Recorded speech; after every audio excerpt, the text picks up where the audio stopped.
Salut à tous sur Motivation Ride, c'est Mathieu et je vais vous faire partager aujourd'hui pour la rentrée mon expérience à Tarifa. Donc Tarifa, je vous situe un peu, j'étais à Tarifa en vacances, donc c'est dans le sud de l'Espagne, donc vers le détroit de Gibraltar, hein, c'est vraiment la pointe la plus au sud de l'Espagne. Donc oui, c'est long, on est descendu en voiture avec un pote, oui, pour faire du windsurf et découvrir un peu les environs, la ville.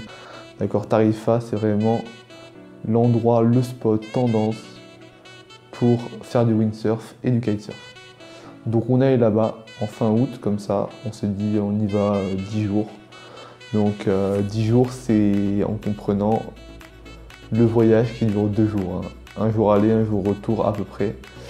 Donc on est allé là-bas.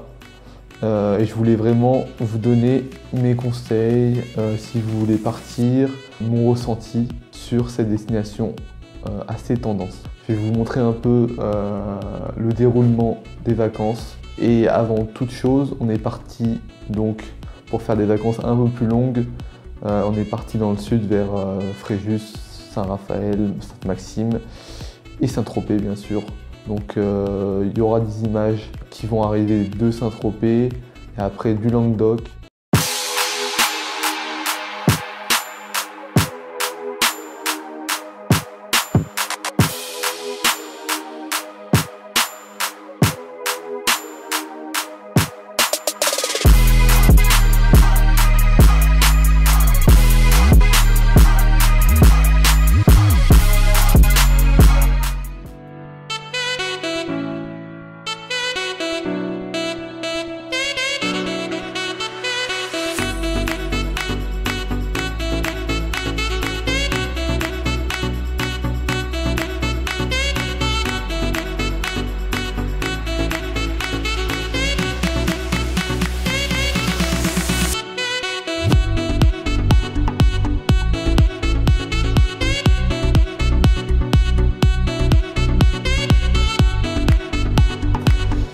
Hop, donc là, on est dans le Languedoc et on part pour 13 heures de route, 13 heures de bagnole, oui, 13 heures, direction Tarifa. Donc là, pour l'aller, on est passé par Toulouse, Saint-Jean-de-Luz et après on descend tout droit, direction Tarifa, par les Pyrénées, puis c'est désertique, hein, vous allez voir un peu dans les images. Et je vous redis après, arriver à Tarifa. Allez.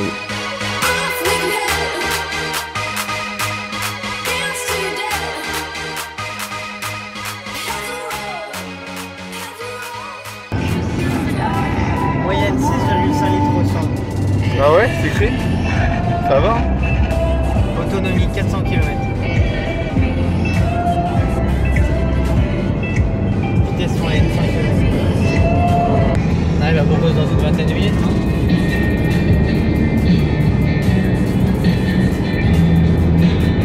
Qu'est-ce que c'est beau! C'est comme le seul trou de balle qui a l'emploi le plus au sud de l'Espagne. Ah oui. C'est là où il y a le spot de planche. Hein. C'est là où il y a le vent.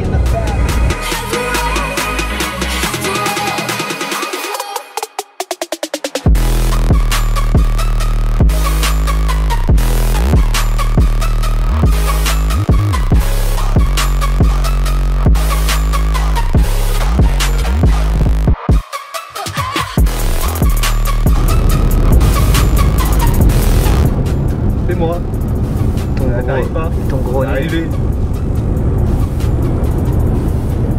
Combien de temps ça dure? Tarifa Creek.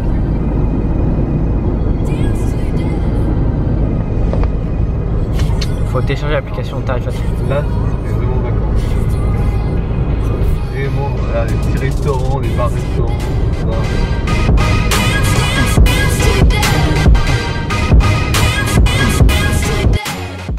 Donc voilà, donc là on est à Tarifa, hein. On est arrivé sain et sauf, tranquillou. On arrive, il n'y a pas de vent, clairement il n'y a pas de vent. Là on se dit vas-y on va visiter, on va aller d'abord voir les plages, les plus belles plages des alentours de Tarifa. Donc là, on arrive donc au camping, hein. Je vais vous montrer un peu le camping, vous situer un peu par rapport à Tarifa. Où est le camping? Le camping, il est au milieu de la baie que vous allez voir dans 30 secondes. Donc, on est allé au camping Rio Jara, un camping correct, près de l'océan, pas très cher. Par contre, il n'y a pas d'ambiance, c'est zéro, c'est mort. À 23 h, plus de bruit, rien. Donc, on est allé là-bas et après, on a fait la découverte d'une plage vraiment magnifique avec une dune. Vous allez voir, ça s'appelle Bologna, la baie de Bologna, qui est un peu plus au nord du camping. Donc, je vous montre les images et après, on se recontacte. Allez.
Donc voilà, vous voyez un peu les conditions de vie, les plages, comment c'est sans vent, d'accord. On est aussi allé, donc bien sûr, dans le centre de Tarifa. Tarifa, c'est une ville donc avec un centre historique, les bars, quelques boîtes de nuit, des restos, des bars à tapas, tout ça.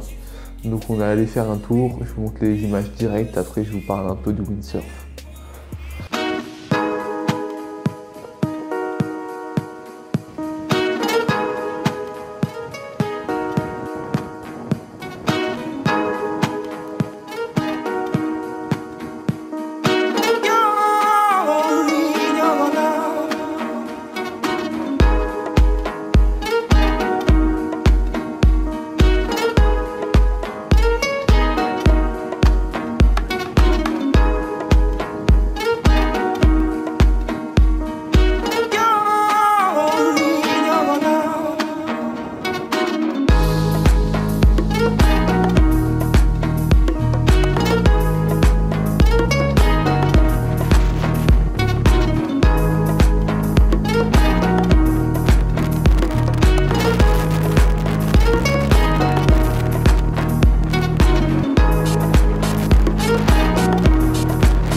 Vous avez vu le mec en kite là? Il a un gros niveau. Ce jour-là, il y avait plus de 40 nœuds, il n'y avait personne à l'eau, à part 6-7 mecs là, dans cette baie, juste devant le port de Tarifa. On est vraiment à côté de Tarifa même. Et les mecs, ils tiraient, bam, ils s'envoyaient en l'air. Hein. C'est une façon de parler. Et donc en windsurf, nous, on a navigué sur les 8 jours. Resté là-bas, on a navigué à peu près 5-6 jours. Hein, dans des conditions vraiment de fou. Ça veut dire qu'on avait tous les jours plus de 30 nœuds à peu près. On a fait, je vous explique rapidement les spots. Donc le premier qu'on a fait, c'est celui devant le Rio Jara, devant le camping. Le deuxième, un peu plus au nord, tout petit peu plus au nord, à quoi, 2 minutes en voiture. Je sais plus comment il s'appelle, mais là il y a un petit bar au bord de la plage, tranquillou. L'eau est vraiment turquoise. Et après, hop, vous montez encore un peu plus au nord. Et là, vous arrivez au spot très connu, le spot de Val de Vaqueiros. Donc là, le vent, c'est là où il y a le vent le plus fort, hein, si on compare avec toute la baie. Et donc là, on a navigué, mais il y avait vraiment beaucoup de vent. Donc on préférait aller à Bologna encore, mais là au sud de la baie, c'est pas là. Au nord on se baignait, au sud on fait de la planche, et là c'est réservé qu'aux planches. Il y a des bars sympas, tendance, au bord de la plage. Je vous montre les images tout de suite, et après on fait la conclusion pour que je vous donne un peu mon avis, mon ressenti, et si je vous conseille ou pas d'y aller.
Alors, impression, Gaspard, sur la journée? Alors, bonne petite journée de windsurf, hein, on a appris le Waterstar. Ouais. Pas mal par 32, hein. Par 40 nœuds plutôt. On s'est pas trop fait bananer. Vu les bouts de harnais. C'est un bout de merde. Mais non, mec, on s'est pas retrouvé au fin fond de Bologna. Hein, Ouais, voilà. on n'a pas dérivé.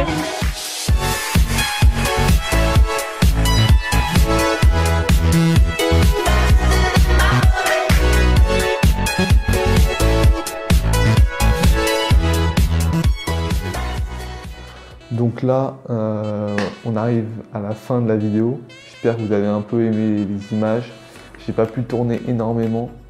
Je voulais vraiment profiter des conditions exceptionnelles pour un mois d'août. Donc en fait, malgré les conditions de camping un peu rustiques, on a eu, vous avez vu un peu sur la voiture, on a des pigeons nous ont chié dessus, beaucoup. Sur la tente, sur la voiture. L'emplacement, il y avait de la terre, donc avec le vent qu'il y avait, on n'arrivait pas trop à dormir, il y avait de la terre dans la tente, du sable. Donc ça, c'est un peu casse-couille, mais bon, ça crée des souvenirs, c'est ça qui compte. Donc ce road trip, sinon, on a bien mangé, les spots étaient vraiment cool, super plan d'eau, pas trop de clapots pour ceux qui aiment vraiment pas ça. Et sinon, le vent est fort, donc Je conseille vraiment ce spot à des gens qui connaissent le windsurf, le kitesurf. Et ceux qui font ni l'un ni l'autre, bah, vous pouvez sortir le soir, il y a de l'ambiance. C'est sympa, les rues sont sympas. Mais c'est sûr que la journée, vous allez vous faire chier parce qu'il y a beaucoup de vent. Donc nous, on a eu la chance d'avoir du vent presque tous les jours, à part peut-être 2 jours. C'était sympa, une bonne expérience. Par contre, la route, ouais, voilà, faut avoir la patience de rouler une journée, 15 heures, 16 heures de route. Donc je vous conseille peut-être partez 2 semaines pour vraiment profiter et être dépaysé. Niveau température, c'est agréable. Voilà. Donc j'ai pas grand chose à rajouter, super expérience. J'y retournerai peut-être dans 5-10 ans pour voir si ça a vraiment changé. Donc restez connectés sur mon Instagram, il s'affiche juste au-dessus.